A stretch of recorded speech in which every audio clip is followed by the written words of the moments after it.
5th. And if everything goes well, we are live on Facebook and YouTube right now. And so if you can hear me or see me, please type in a quick comment and say hi, or where you're from, or just say hi so that I see that we are connected here. But everything looks good, so let's get started. Today is Thursday, April 25th, and today we're going to talk about what's happening in the markets right now. We're going to talk about the stocks that I'm personally trading right now, and we also talk about bad financial advice and what to do instead in case you're getting bad financial advice. And we also talk about a trailing stop versus a profit target. Now, if this is your first time here, hi, I am Markus Heitkoetter, and I show people how to generate an income by trading stocks and options. But not how you might think. You see, people come to me because they want to make enough money with trading so that they can quit their job and spend more time with their families and travel a lot like I do. And they tell me that even though they have saved some money, they don't get enough returns to be able to quit their jobs anytime soon. And so they tell me that this makes them feel stuck and frustrated. Now, if this sounds familiar to you, you are not alone. Lots of people go through this, and here is what I tell them. If you don't find a way to make money while you sleep, you will work until you die. And trading is one of the ways to make money while you sleep. Trading can be simple, and I will prove it to you. So, but first of all, let's see what happened in the markets today. Let me switch over to the charts. Show you this, and here we see the Dow Jones. And you see the Dow Jones this morning, well, this is an intraday chart, so we started here, and at first it looked back, and then the Dow popped a little bit back, but right now down 111 points. On the other hand, we have the Nasdaq, and the Nasdaq is up for today. Wow, this looks like a wild roller coaster, right? So why is there the difference? Why is the Nasdaq up and the Dow is down? What is happening here? Well, this is where some of the individual stocks that we have in these indices are pushing the indices. As you know, in the Dow we have 30 stocks, and in the Nasdaq we have 100 stocks. Now, one of the heavyweights in the Nasdaq is Facebook. Facebook reported better than expected earnings yesterday, and today jumped up 5.85%. I believe at some time throughout the day, can look at it, it was even higher. I think it was as high as 6%, but now pulled a little bit back. It's also interesting, Facebook announced that yes, they are expecting a fine from the FTC because of all the data violations that they had, right?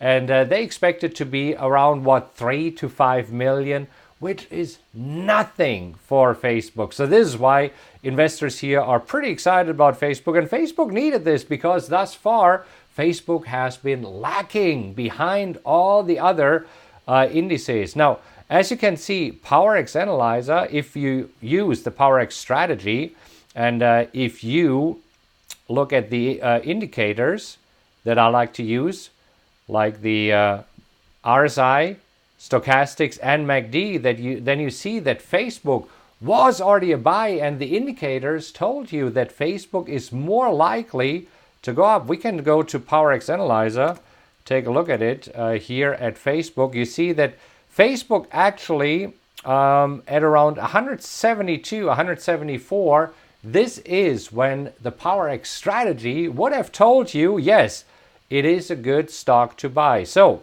if you're using the method that I have been teaching you here based on the RSI, stochastics, and MACD, you will be a happy camper today because, hey, a jump from 174 to 193, that's $20. That's almost 10%. Not bad at all. So let's talk about the Dow. Let's shift focus for a moment and let's see what happened to the Dow. Why is the Nasdaq up and the Dow down? Well, first of all, we had also Microsoft reporting earnings today, and Microsoft looked good here as well. So Microsoft jumped up 3.31%. And Microsoft also, if you look at Microsoft through the PowerX Analyzer, you would have seen that, yes, there was already an entry signal at 123. So at around 124 actually, and today jumping up to 129. So if you have been following this strategy, you would be a happy camper. However, this is not what I'm trading, and I'm going to show you in a moment what I'm trading. But let's talk about what was dragging the Dow down. Why is the Nasdaq up half a percent, and the Dow is down 0.4%? Well, it is mainly of 3M. 3M is a heavyweight in the Dow, and today it had the worst day since the crash in 1987. So 3D, it's hard to see on the chart here, but as you can see down here, almost 13%. So worse than expected earnings, and this is what's dragging the Dow down. Now, one more company that I want to show you, UPS. Also, not looking good today. UPS reported worse than expected earnings, and we are down 8.13% on UPS. So UPS has been struggling here throughout the year as well. As you can see, if you're going back for a full year, actually since 2017, so now you see the last 2 years, UPS has just been chopping sideways. So everybody says, hey, because of Amazon and the whole world is ordering online, right? So the carriers here like UPS should actually jump up, but this is not the case. And you see, this is what I always say, stay away from these mainstream stocks, right? Because they are behaving crazy. Trade what you see, not what you think. This is what I do. So let's talk about the stocks that I am trading right now. So let's go back to the charts. All right, here we go. All right. So you already know yesterday I entered Boot Barn. I was trading it to the upside. Now I'm trading it to the downside. I'm betting on a falling market. I entered at 28.93. Today, slightly higher. So this means for me, since I'm betting on a falling market, that I'm slightly down here, but not too bad at all. It's only a few cents here. Another stock that I entered yesterday was VSTO. So VSTO, here I want to see that VSTO is going higher. I entered at 8.82. Today we're closing at 8.73. So again, slightly down here, but I expect to be in a stock for 5 to 20 days. That is my horizon. That's what I'm looking for.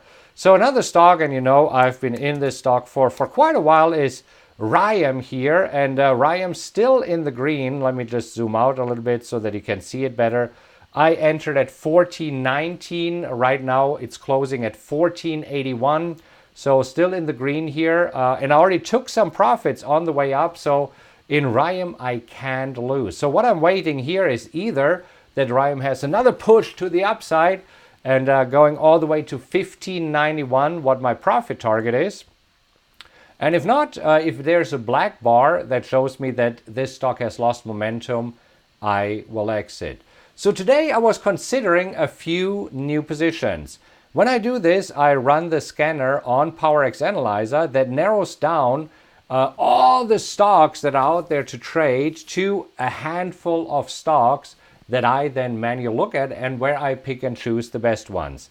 The ones that I like to trade for today here is LSCC. I tried to enter at 13.59, didn't get filled on LSCC. PPBI is a stock that I already wanted to enter yesterday. Also looking here for a rising market. And again, this is where PowerX Analyzer tells me exactly when to enter, how many shares to trade, and when to take profits here. So this right now also didn't get filled. However, OLN, this was a third stock that I entered today. Here I'm betting on a falling market, and this was sure a lot of fun today. So this is one of the stocks, OLN, where you enter and then immediately it starts making you money. Now this is what I like here. So I entered at 23.04, and right now, as you can see, OLN, that's the company, Olin Corporation, no idea what they are doing. Don't care, doesn't really matter, right? So I expect it to go down to 1964. Today it already moved down to 22.56. That's great because my first profit target, I wrote it on here, My first profit target is at 22.02. So as we go down, which hopefully can happen tomorrow, so if I can hit my first profit target after 2 days and making money here, I'm loving this. So OLN, definitely a stock that is fun. Now, I am using this software called PowerX Optimizer to find the best stocks to trade. It also shows me exactly when to enter, and it shows me exactly when to exit. When to exit with a profit, as well as when to exit with a loss. If you're interested in learning more about the way how I trade and how I use this software, please go to mytradingroutine.com. It's a website that I set up for you, and there's a 35-minute video that shows you exactly what I'm doing. It explains the 3 indicators that you see on my charts here. It talks about how I pick the best stocks to trade. It shows you how I limit my risk. And again, if you go to mytradingroutine.com, let me just quickly show it to you. This is where you will see a 35-minute video that shows you exactly what I do. And if you're interested in getting a demo of the software to see if this is a good fit for you, then just click on here, schedule a demo, and you can talk to Paul or Rachel. Actually, ladies first, to Rachel or Paul, right, who can then show you what the software is all about and see if this is a good fit to you. Now, for those of you who already have PowerX Analyzer, let me know, are you in one of these stocks? And I see that Paul got into OLN2. Fantastic. And Paul, thank you so much for typing it in the comments. If one of my YouTube viewers here, if you see me on YouTube, if you could type in the comments, mytradingroutine.com, this would be super helpful and would help me out.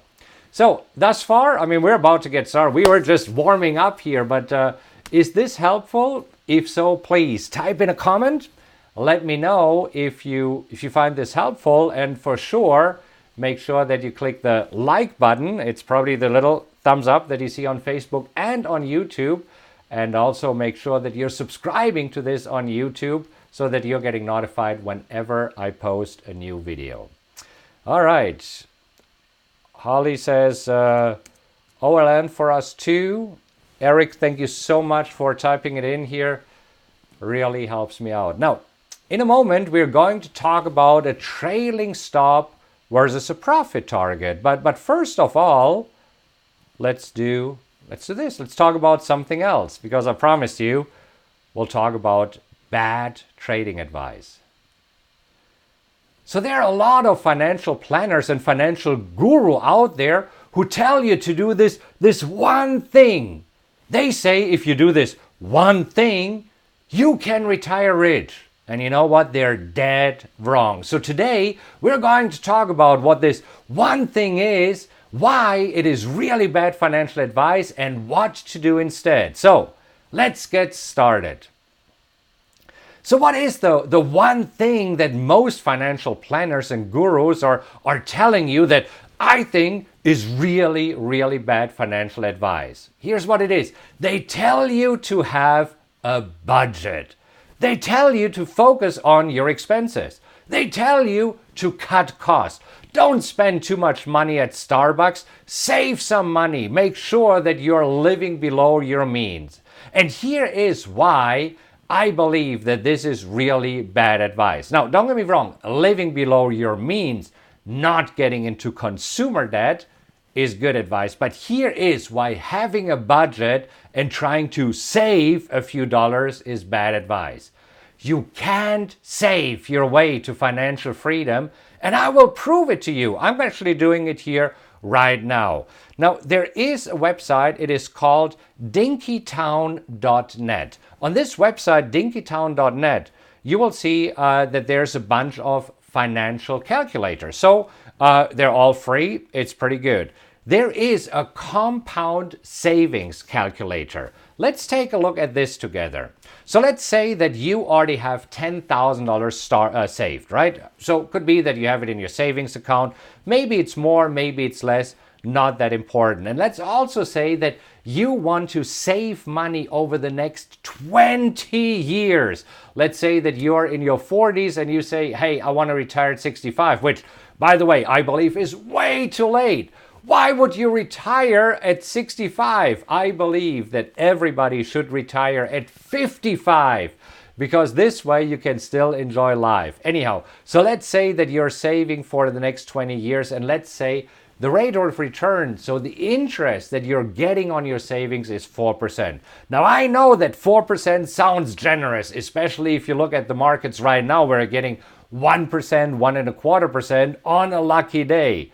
So now let's talk about the monthly contributions. And this is where I want to show you that financial advisors who tell you just don't or stop drinking your latte every day. This is how you can retire rich or dead wrong. So how much is a latte?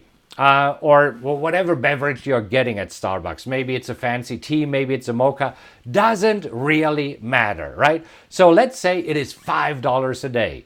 So let's say you are saving $5 a day. That's $150 per month. So if you start with $10,000 right now and save your latte or your mocha every day, so you save $150 a month, look at this. After 20 years, you'll have what? $76,000. $76,000, that is nothing. Now let's say that the financial planner says, well, you have to save some more money.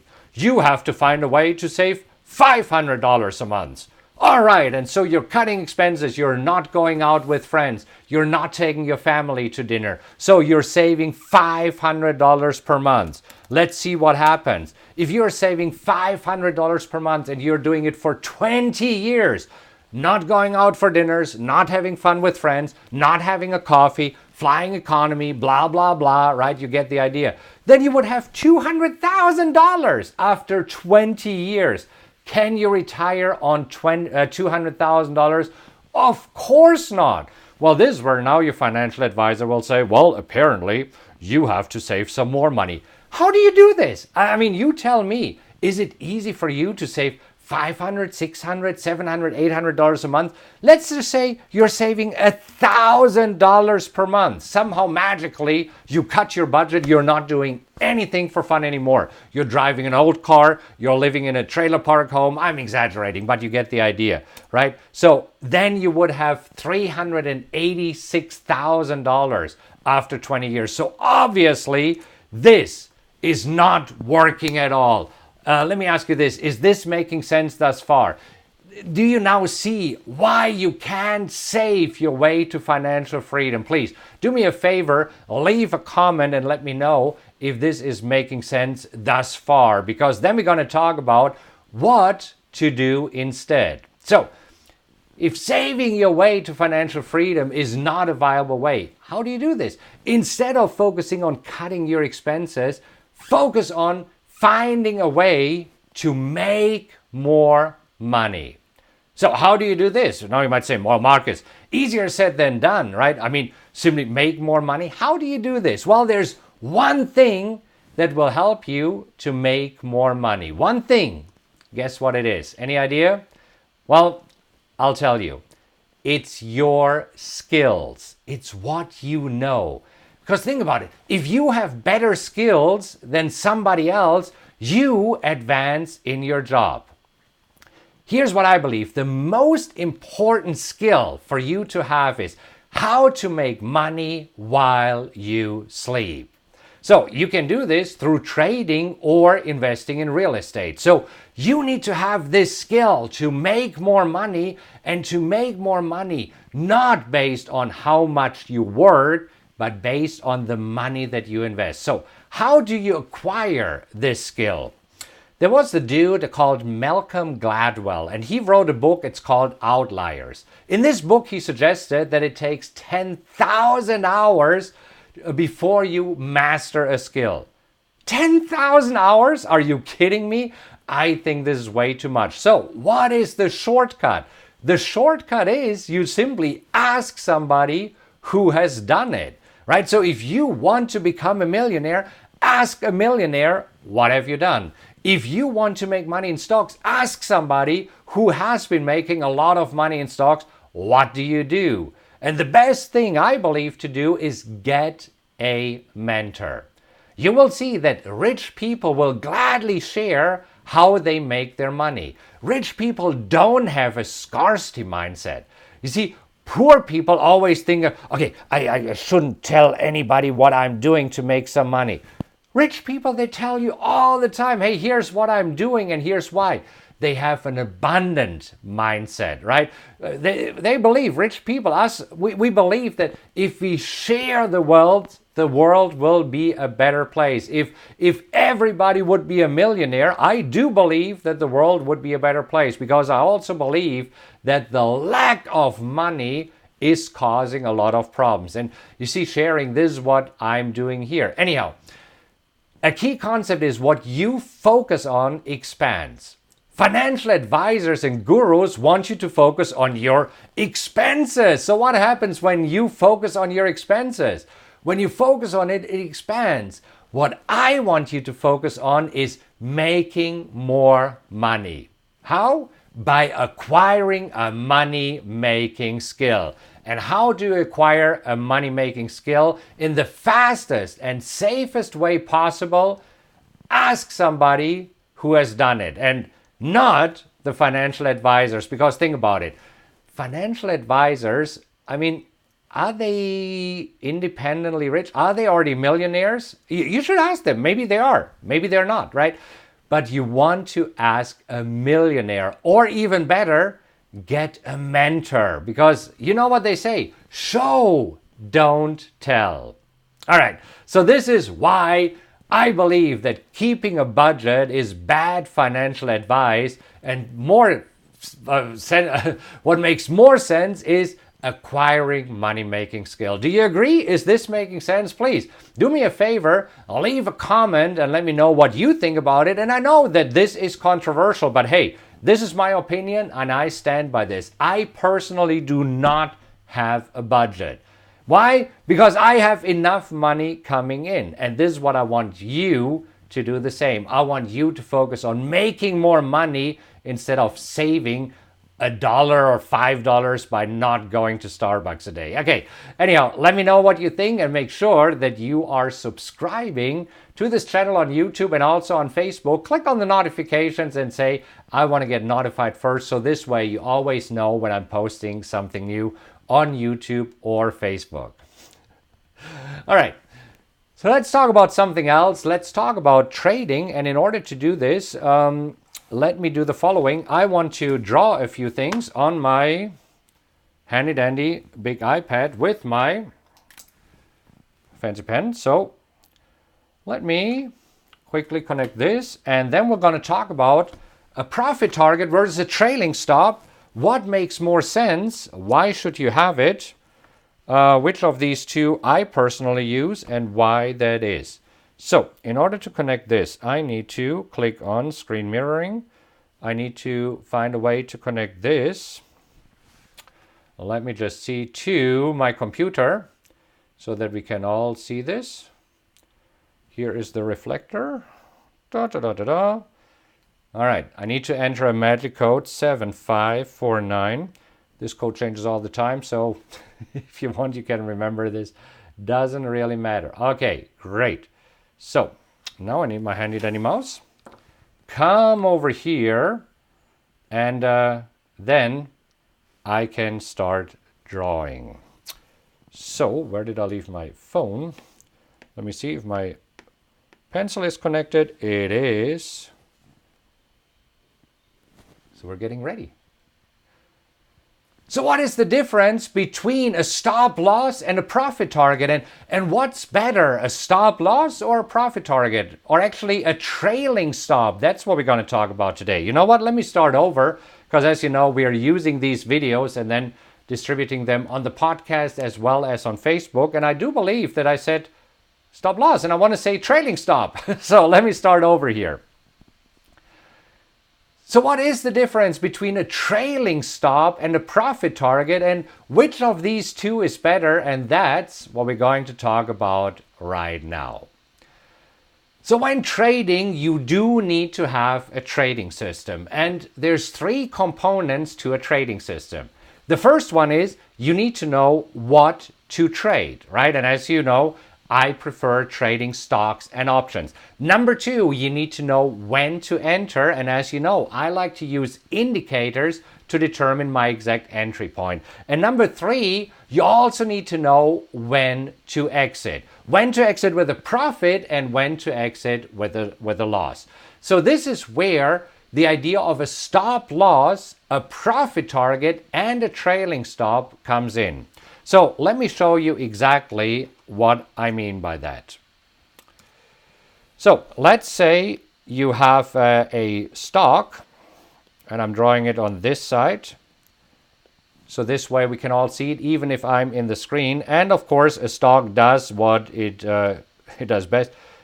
It goes like this.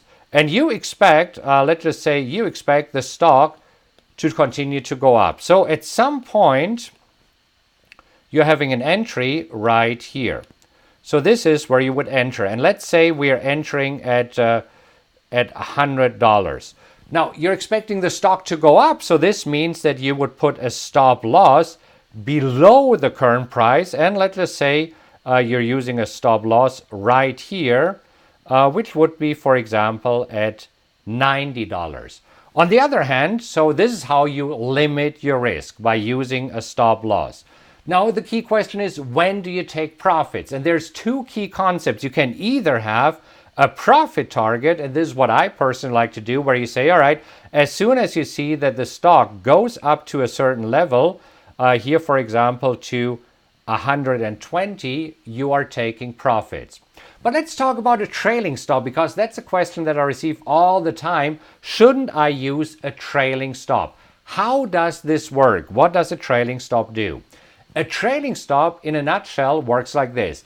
As prices move higher, you move your stop loss higher. So if initially you start at $90 and let's say now prices go up, let me see how I can draw this in a good way.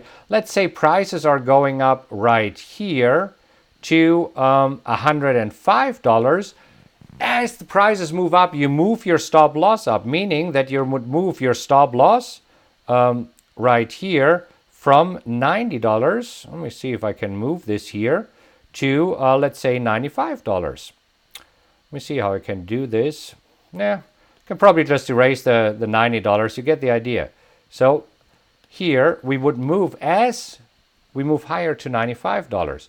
So if, for example, now the stock keeps going higher and moves to $110, so you move your stop loss again, and you determine the interval. You can move it every 20 cents that a stock moves, or every 50 cents, or every dollar, or as I just did here in this example, every $5. It doesn't really matter. So what is the advantage and disadvantage of having a trailing stop? Well, the advantage is that you are capturing a larger move. Let me come back here to the screen. So if the stock keeps going higher and higher and higher, you keep trailing your stop, and the idea is to capture a larger move. However, I found that these days the markets, the trends are short-lived, and that often the stock moves up a little bit and then it goes down. And this is why I personally like to use a profit target. I want the market to come to me. So as soon as the profit target is hit, I'm out of the market. So, but let's keep talking about trailing stops a little bit more. What are the different ways to work with a trailing stop? So first of all, as I just said, you could use a fixed amount. So a fixed amount means that, fixed amount means, for example, as the stock goes up $1, you move your stop loss up by $1. Another way is to do it based on indicators. And one of the most popular ways to do it is doing it based off a moving average. Now, if you want to move your stop loss based on a moving average, you need to use a moving average with a rather small setting.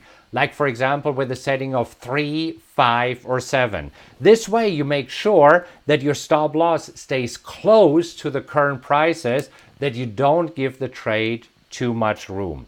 So Just in a nutshell, what are the pros and cons? With a trailing stop, you are expecting for the market to have a way larger move so that it really moves nice and up. And with a profit target, you rather estimate that these days the markets are quite choppy and going up a little bit and then immediately going down. So this is why I personally like to use a profit target.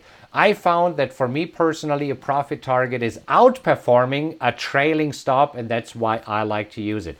By the way, if you would like to know how exactly I place my stop loss and how I also determine my profit target, then go to a website that I set up for you. It's called mytradingroutine.com. If somebody could type it into the comments, I would really appreciate it. So the website is called mytradingroutine.com.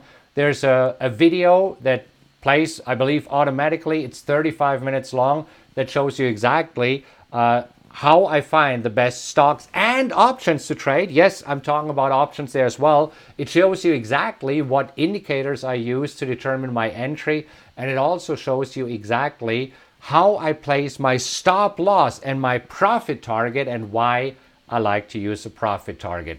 Now you know the difference between a trailing stop and a profit target, and I hope that this helps you in your trading. If this was helpful, please like this video, leave a comment, and let me know if this is making sense. Also, let me know if there's any other topics that you want me to cover, because as you can see, I'm keeping a post-it note with your suggestions here, and a trailing stop was a suggestion from 2 days ago, so I just crossed it off, and I have 2 more topics that I have written down here. But if you have anything that you would like me to cover, please leave a comment, like this video, and of course, feel free to share it. All right, so was this helpful? And if so, make sure that you're subscribing to it on YouTube and Facebook. I hope that you enjoyed watching this show as much as I enjoyed making it for you. And if you know anybody who might find this video helpful, please feel free to share it. And since we're here live, let's take a look at some comments that we have here. In order to do this, I'll move this out of the way for now. We might need it or might not need it. And I want to see if we can switch over to the comments. All right, so good to see everybody here. Jorge, good to see you. Jake, hey, how's it going? Dennis, wow, Dennis said you just landed in San Antonio from Huntington Beach. So good to see you. Okay, yeah, I know we were talking about it. Don't you have grandchildren in San Antonio? Was it your children or grandchildren? I know we talked about this. Hey, Naveed, Angelina, so good to see you. Dion, I haven't seen you in a few days. How is everything? You're in Switzerland, right? Hey, Paul, good to see you here. Matt, Holly, good to see you. And good to see that Holly and Paul got into OLAN. Eric entered FLAR, VICR, and LCI. Okay, we can talk about that as well. Little Stitch says, I was wondering what camera and software setting are you using, which makes your video look that great. Thank you very much. I don't believe it's that great. So the camera that I use is actually a very old camera that I found somewhere in my office here. And it is a Canon, and it's so old. Let me see. It's a Rebel T6. It's a really old camera that I connected to the computer. And the software that I use here for streaming, it's called Ecamm. I believe it's Ecamm Live. It's a software for the Mac. That's what it is. Okay. Eric says, yes, I recognize Susie Orman. Yeah, I know. I think there's some solid advice, but just keep it in mind, right? I mean, see what helps you best. Dion says, very useful. Please show me one day how to calculate the first profit target. You know what? I will write this down right now. And so we'll talk about the first profit target, how to calculate it, and when to get out. Absolutely. All right. So Milan, so you had a stock YRCW. It turned a different way. Well, if you want, we can take a look at this together. You want to take a look at this together and see what we can do this, YRCW, what this did here. Okay, so you said today turned around. So I'm going to share my screen. So here is YRCY. Let's take a look at this. First of all, the 3 criteria that we like to use is want to make sure that it is nicely trending. And yes, you're absolutely right. It's nicely trending. It doesn't have any gaps. Here's one thing. It has been trading below $5. You see, and I don't like to trade stocks that are below $5. So therefore, this would not be the perfect candidate. But it was a solid entry. Now, here, keep in mind, you do have the numbers, right? I mean, you need to know what to expect. So if you had traded this over the past year, you would have had 7 wins and 10 losses, meaning a winning percentage of 41%. What does a winning percentage of 41% means? It means that out of 10 trades, you're right 4 times and you're wrong 6 times. So when you know this, I already know that every other trade will be a losing trade for me, and I'm absolutely fine with this, right? Because I make more money on the winning trades than I'll lose on the losing trades. And this is probably, Milan, why you have picked this stock, because on average, you would have made $2,000 on this trade, and the average loss, that's the average win, and the average loss is 374. So you didn't do anything wrong. It is just sometimes you win, sometimes you lose. And the important thing is that you keep your losses small. Because if you lose $375 when you lose and you make almost $2,000 when you win, trading can be fun. Okay, so I did not pick YRCW the other day because it has been trading below $5 for a while.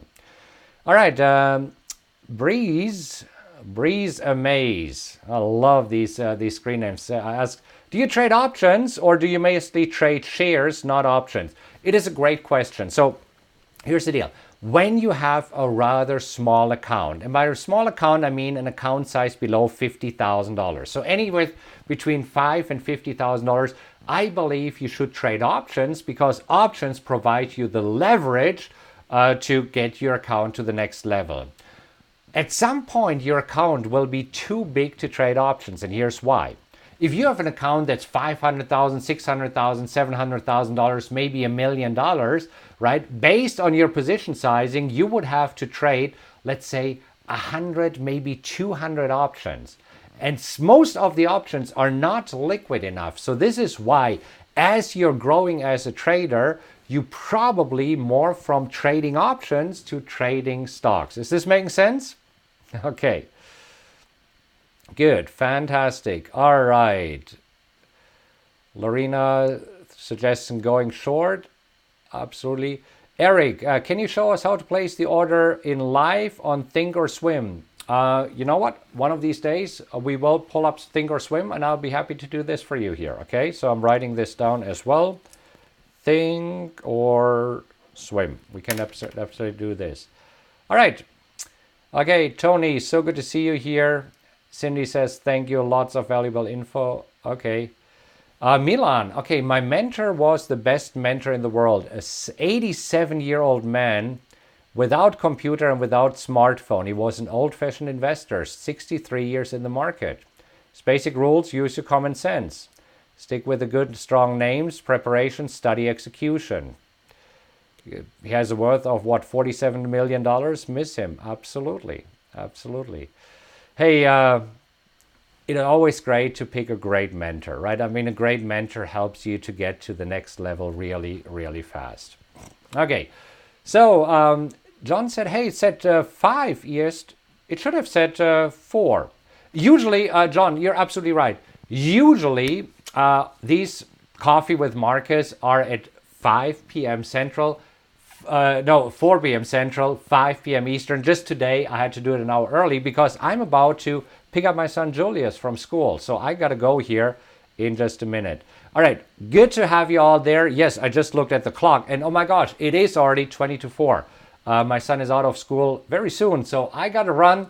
Hope you found this helpful. Thank you so much for hanging out. Please make sure that you like this video, leave a comment, and share it with as many people as you want. I'm happy to give you all this information. I'll talk to you tomorrow, and tomorrow we will be back at the usual time, which is 4 o'clock Central, 5 o'clock Eastern. I'll see you tomorrow.